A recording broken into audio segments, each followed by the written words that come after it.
Oke, sehingga pada led tubular ini dia tergantung dari hormonal. Oke, hormonal. Hormonal apa aja tadi udah dijelaskan. Bisa di sini aldosteron, bisa di sini juga ADH. Dia mampu nanti impermeabelnya akan berubah menjadi permeable, tergantung dari jenis hormonal yang nanti diterima oleh tubulus distal. Oke. Nah, kita masih berbicara elektrolit yang tadi diserap. Nah, ketika sekarang elektrolit yang diserap oleh tubulus distal ini, contoh tadi natrium dan kalsium, ini kurang lebih sekitar 5 sampai dengan 6%.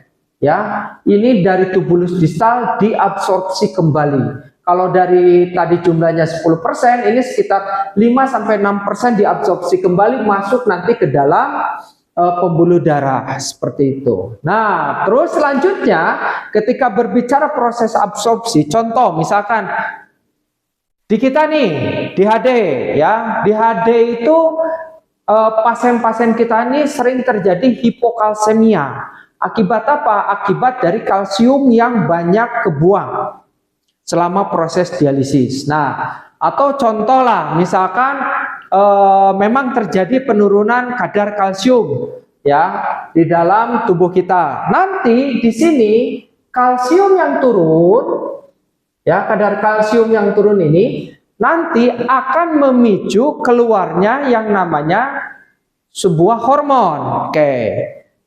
Dia akan mengaktifasi yang namanya kelenjar tiroid atau paratiroid gland ini yang titik-titik hitam nih ya, paratiroid gland, sehingga dia nanti akan mengeluarkan apa? Mengeluarkan PTH. Jadi ketika kalsiumnya turun di dalam darah, dia nanti akan mengaktifasi dari paratiroid. Paratiroid untuk mengeluarkan apa? Paratiroid hormon. Sehingga nanti PTH ini akan masuk ke dalam darah. Ya, ketika PTH masuk ke dalam darah, sini tak jalan-jalan misalkan ya, PTH ini masuk ke dalam darah, terbawa sampai ke tubulus distal, kemudian kita ketahui juga bahwa di dalam tubulus distal ini terjadi kalsiumnya kurang atau hipokalsemia. Nah, nanti PTH ini dia akan masuk ke dalam early tubular. Nah, terus ngapain nanti masuk sana? Oke, PTH cara mekanisme masuknya itu dia melalui sebuah reseptor. Oke, reseptornya saya tak gambarkan warna pink ya. Nah, sini warna pink. Nah, sinilah ya. Oke, jadi nanti PTH ini dia akan ditangkap sini. Nah, oleh reseptor. Apa nama reseptornya? Namanya adalah PTH1R ya. Reseptornya PTH1R ya, paratiroid 1 reseptor. Dia akan menangkap paratiroid hormon ini. Kemudian apa yang terjadi? Kemudian nanti dia akan melakukan aktivasi ya. Dia akan mengaktifkan G stimulatory, nanti dia on. Cara dia onnya bagaimana? Dia akan memisahkan antara GDP dan GTP. Oke. Dia akan pisahkan guanosin difosfat dan guanosin trifosfat. Nah, nanti guanosin trifosfat ini dia akan mengaktifkan yang namanya adenyl cyclic ya, di sini. Oke. Adenyl cyclic AC. Nah, adenyl cyclic. Tugas adenyl cyclic ini apa? Tugas dia melakukan perubahan ya dari ATP menjadi CAMP. Dia akan merubah ATP menjadi apa? CAMP. Nah, tugasnya itu adenyl cyclic. Nah, selanjutnya CAMP ini nanti dia akan bagaimana? Dia akan berubah menjadi PKA, protein kinase. Lah, kemudian selanjutnya apabila PKA ini dia nanti nempel ke dalam channel kalsium, anggap yang biru ini channel kalsium, dia melakukan fosfoliperasi di channel kalsium di sini, maka apa yang terjadi? Kalsium yang ada di dalam sini, di dalam tubulus, nanti dia akan terabsorpsi masuk sini. Tuh, ya. Kemudian nanti dia diikat oleh sel epitel, itu kita sebut dengan Cal bonding. Ya. Cal bonding. Jadi diikat oleh beberapa protein yang ada di dalam sel epitel. Selanjutnya, kalsium ini nanti akan tak pompakan keluar. Ya. Kita pompakan keluar. Kasih di sini channelnya warna oranye. Ya, tak pompakan keluar. Apa yang dipompakan? Kalsium. Kalsium nanti kita kasih keluar. Kemudian dari pembuluh darah di sini nanti ada yang masuk. Apa yang masuknya? Yang masuknya adalah hidrogen. Sini. Hidrogen masuk, ya. H+ kalsium masuk. Nah, jadi dengan seperti ini terjadilah mekanisme keseimbangan. Yang tadinya hipokalsemia, dengan proses seperti ini kalsium nanti masuk dan akan menjadi seimbang di dalam darah. Ya, karena dengan adanya proses seperti itu. Oke. Nah, ini adalah proses translokasi ion kalsium. Nah, ada beberapa hal lagi sebetulnya, ya. Oke, contoh tadi magnesium nih. Magnesium. Oke. Untuk magnesium sendiri, dia bisa nanti magnesium ini masuk ke dalam pembuluh darah. Ya, melalui apa? Melalui sebuah reseptor dia. Oke, reseptor dia sini atau channel dia nih. Channel magnesium. Nah, kasih warna ungu channel magnesium. Oke. Channel magnesium tak kasih nama apa di sini? Aduh, tak mau jatuh. Namanya adalah transient reseptor potensial melastatin 6 atau TRP6. Ya, sini tak tulis dulu ya, transient reseptor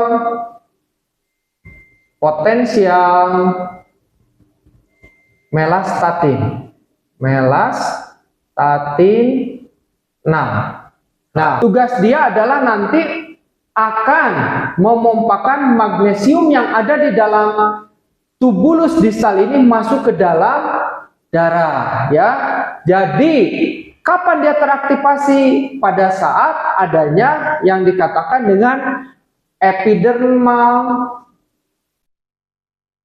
growth factor, ya, epidermal factor growth atau epidermal growth factor. Epidermal growth factor ini dia akan menstimulasi tadi transient reseptor potensial melastatin 6. Apabila kondisi seperti apa? Contoh, misalkan ada kondisi peradangan.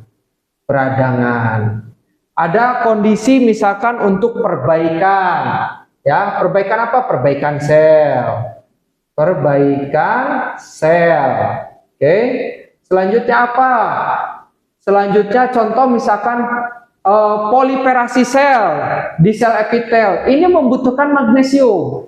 Sehingga TRPM6 ini nanti dia akan aktif apabila ada EGF. EGF ini menstimulasi TRPM6, kemudian nanti apa yang terjadi? Dia akan menarik magnesium masuk ke dalam sel.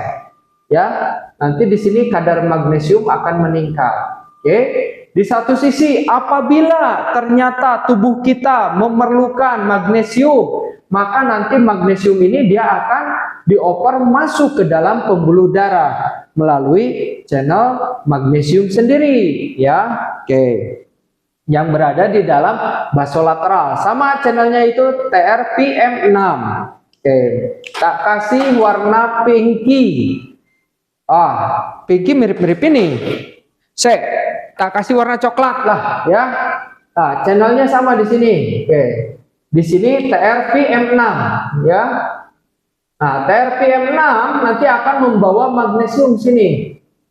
Nah, masuk ke dalam pembuluh darah, sehingga magnesium di sini akan meningkat. Seperti itu. Ini untuk translokasi dari magnesium, ya. Jadi beberapa ion memang di sini memerlukan channel dan juga memerlukan reseptor untuk berpindah dari dalam tubulus kemudian masuk ke dalam sel dan juga bisa masuk ke dalam pembuluh darah. Itu yang berada di dalam translokasi ion yang berada di dalam tubulus distal, khususnya di early tubular. Oke, sekarang saya akan berbicara sebuah kondisi. Misalkan di dalam tubuh kita terjadi hiponatremi dan juga hiperkalemi, ya. Terjadi misalkan natrium yang turun disertai dengan peningkatan kadar kalium yang tinggi. Oke. Nah, kondisi terjadinya hiponatremi dan hiperkalemi ini, kondisi ini ternyata dapat merangsang keluarnya yang namanya aldosteron di dalam korteks adrenal. Oke.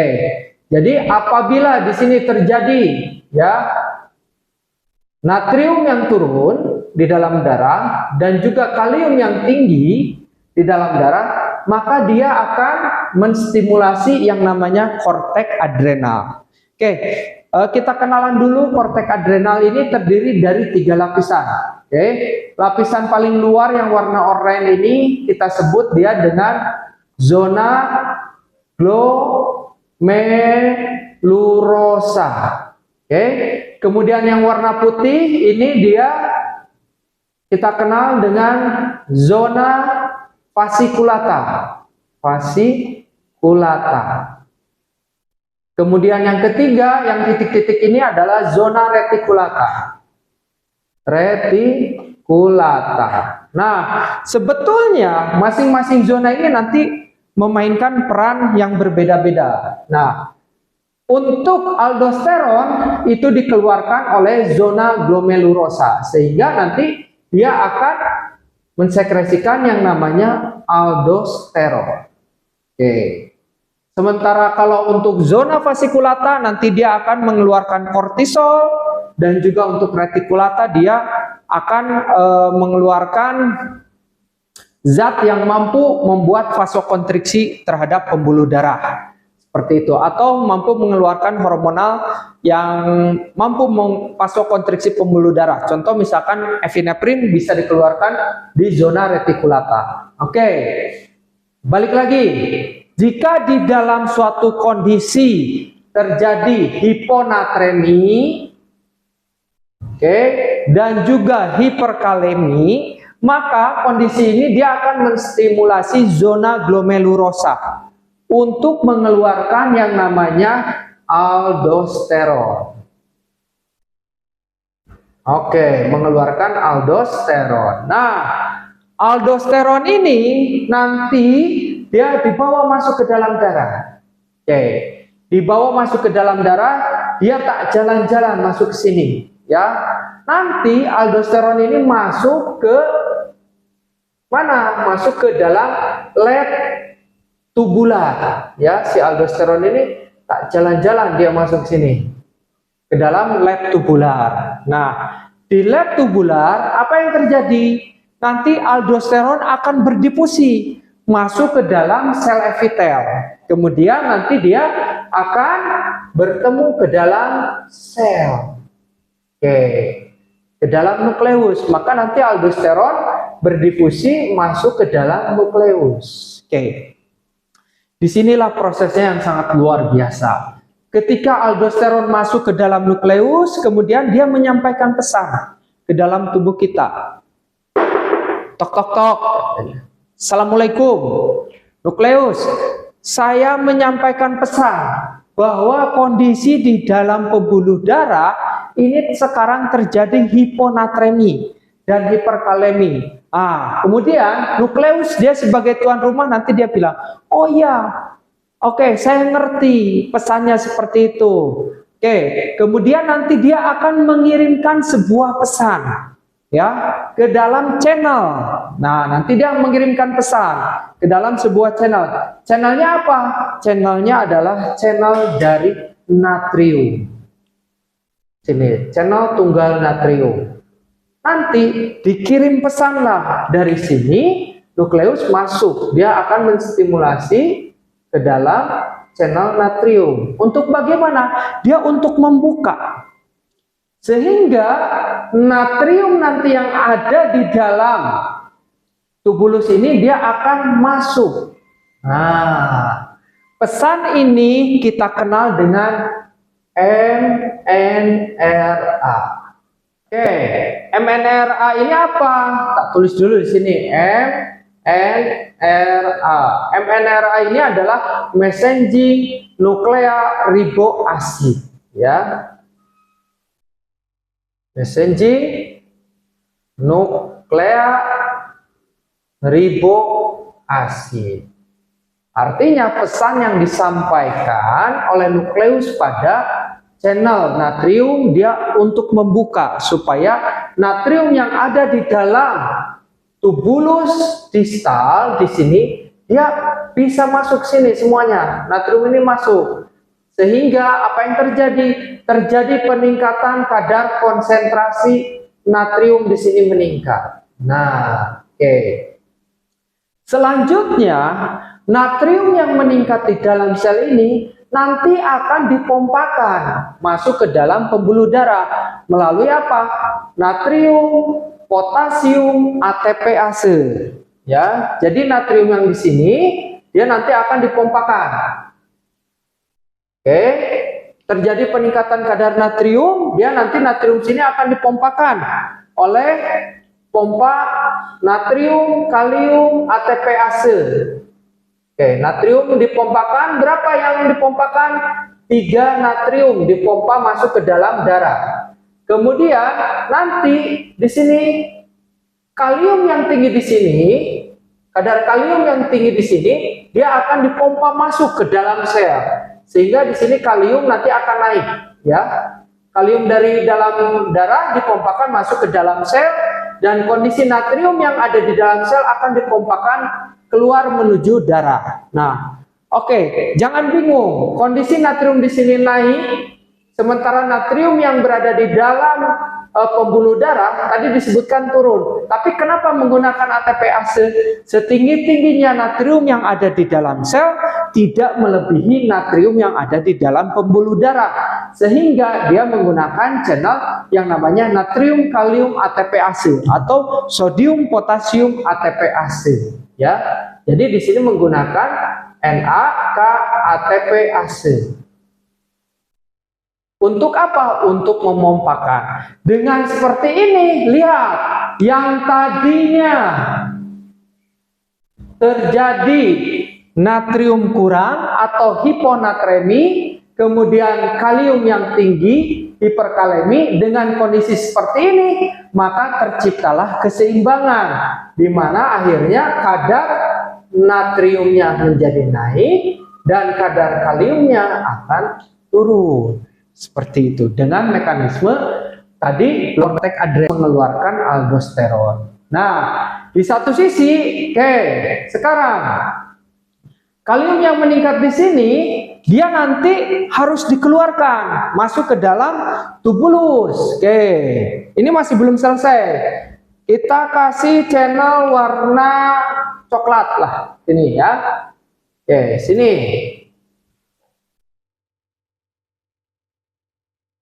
Nah, kalium ini tadi meningkat di sini, di dalam sel meningkat. Lalu nukleus selain tadi menyuruh natrium untuk membukakan pintu, ternyata di sini nukleus juga menyuruh channel dari kalium ya untuk membukakan pintu. Nama channelnya apa? Nama channelnya adalah Kv1.1 atau kita kenal dengan kalium voltigated sub 1.1. Kalium voltigated 1.1. Ini untuk apa? Untuk memompa kalium yang tinggi di dalam led tubular keluar masuk ke dalam tubulus distal sini. Jadi akhirnya kaliumnya kebuang. Oke. Dengan mekanisme seperti ini terjadilah keseimbangan. Oke. Nah, satu seperti itu. Yang kedua, tadi saya bilang bahwa yang namanya led tubular ini dipengaruhi salah satunya oleh aldosteron. Oke. Ketika masih ingat tadi natrium yang masuk ke sini, ketika natrium masuk ke sini melalui channel natrium, maka ingat di sini ada satu hal lagi yang akan mengikuti pergerakan natrium, sama halnya ketika yang seperti ini. Apa yang masuk di sini? Yang masuk di sini adalah H2O. Ya, air dia akan masuk melalui apa? Melalui aqua porin 1. Ya. Harusnya jangan coklat nih. Nantilah, jangan coklat, yo. Tak kasih warna apa nih? Ungu udah, oranye aja lah, ya. Oke, oranye. Nah, jadi air nanti dia akan masuk mengikuti pergerakan dari natrium atau yang kita kenal dengan water obligatory reabsorption. Jadi sehingga air nanti akan masuk ke dalam sel epitel, kemudian dia nanti akan masuk juga ke dalam pembuluh darah. Seperti itu. Pergerakannya mengikuti kadar dari konsentrasi natrium yang keluar dari sel epitel masuk ke dalam pembuluh darah. Maka apa yang terjadi? Yang terjadi di sini akan terjadi peningkatan volume pembuluh darah. Seperti yang kita ketahui bahwa yang namanya tekanan darah itu atau blood pressure itu rumusnya adalah cardiac output dikalikan tahanan perifer. Nah, cardiac output sendiri terdiri dari apa? Terdiri dari heart rate dikalikan stroke volume. Oke. Kalau sekarang kondisi yang kedua tadi, selain natrium yang turun, kalium yang tinggi, apabila terjadi shock hipovolemik, maka keadaan seperti ini, misalkan di sini volumenya turun, volume darahnya turun, terjadi shock hipovolemik. Apa yang terjadi? Maka dia akan mampu menstimulasi zona glomerulosa, sehingga nanti dia akan mengeluarkan aldosteron. Aldosteron masuk, berjalan sampai ke tubulus distal, berdifusi, bertemu nuklea. Kemudian nukleus nanti dia akan mengirimkan pesan.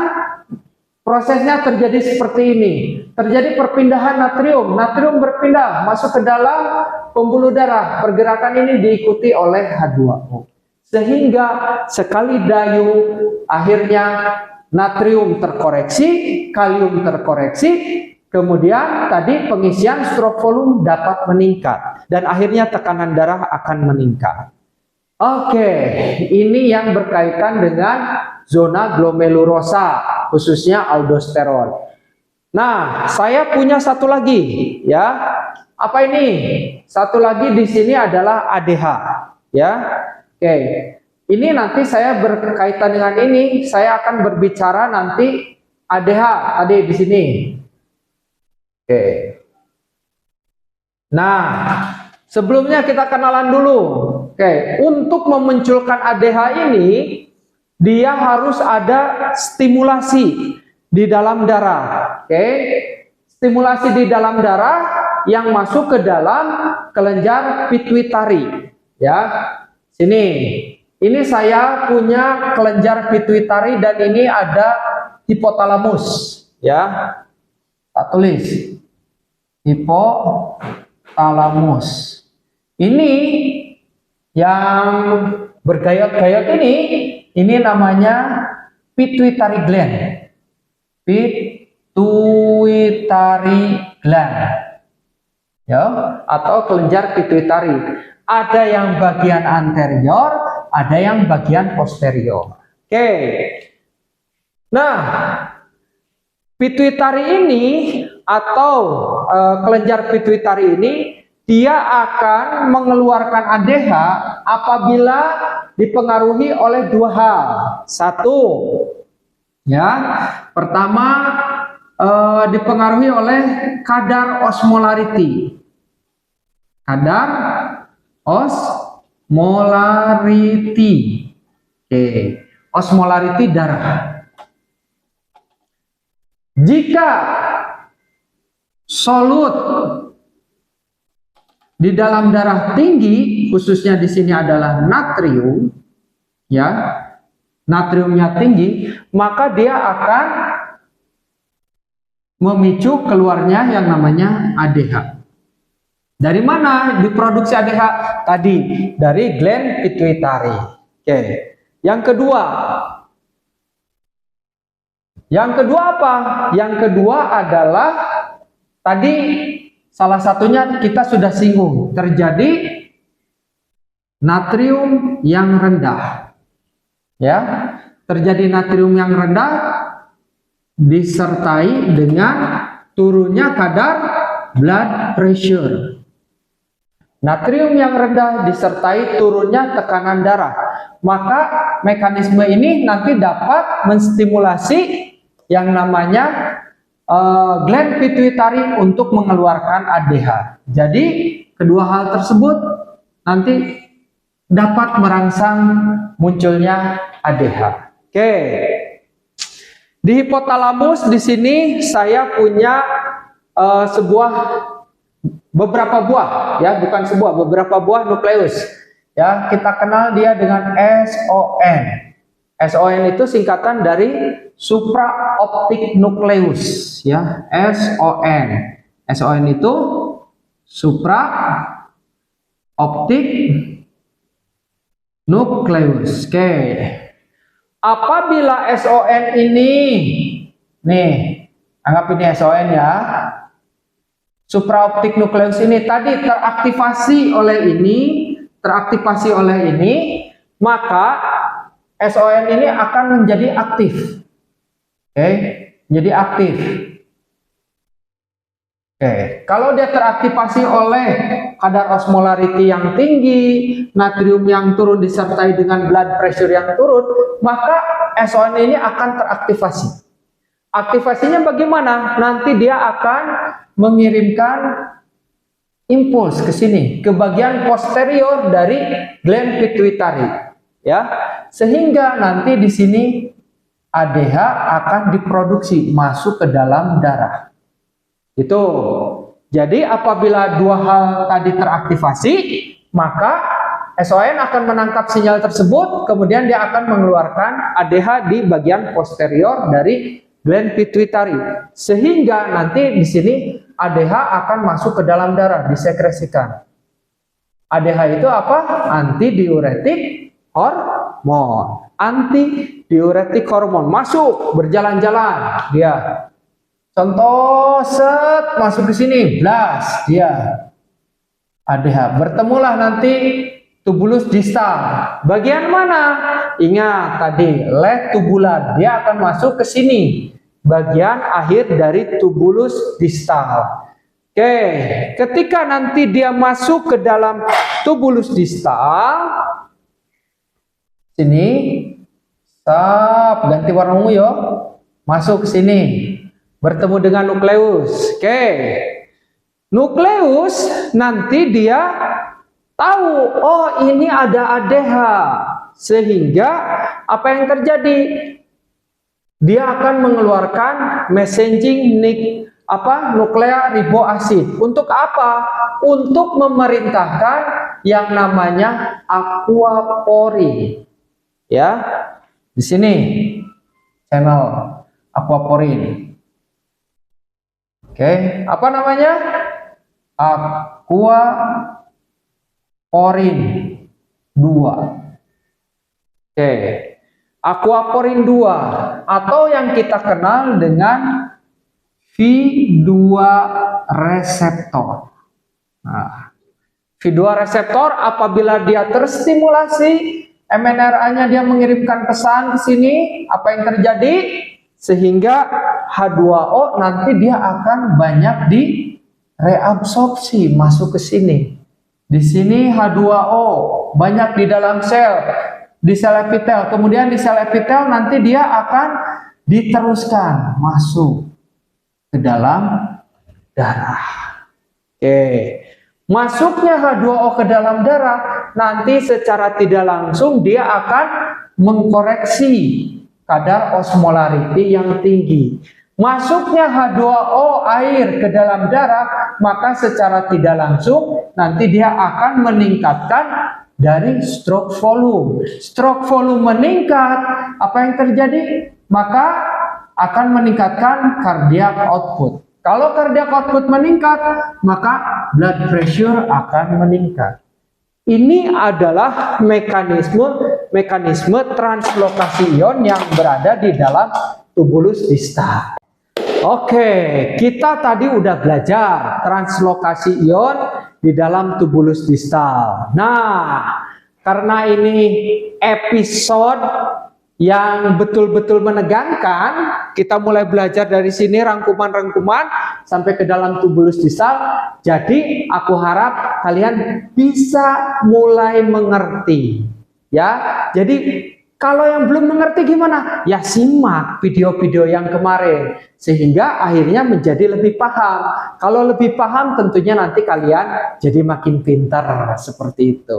Oke, di episode ini khususnya kita berkenaan dengan tubulus distal. Memang di sini merangkum dari kegiatan awal sampai dengan kegiatan akhir di tubulus distal. Tapi nanti kita masih punya satu PR lagi, yaitu tentang collecting duct. Jadi jangan kemana-mana, tetap standby terus di channel Mantri HD. Dan jangan lupa komen-komennya, oke, di kolom di bawah tuh ya, di tempat chat situ komen-komennya. Jangan lupa juga kalau kalian menganggap bahwa channel ini merupakan channel yang mampu membangun, channel ini ternyata inspiratif, oke, jangan lupa share, like ya ke teman-teman kalian semua. Biar apa? Biar makin pintar, akhirnya perawat di Indonesia biar semakin maju. Oke? Jangan lupa tetap terus pantengin channel Mantri HD, gaskeun.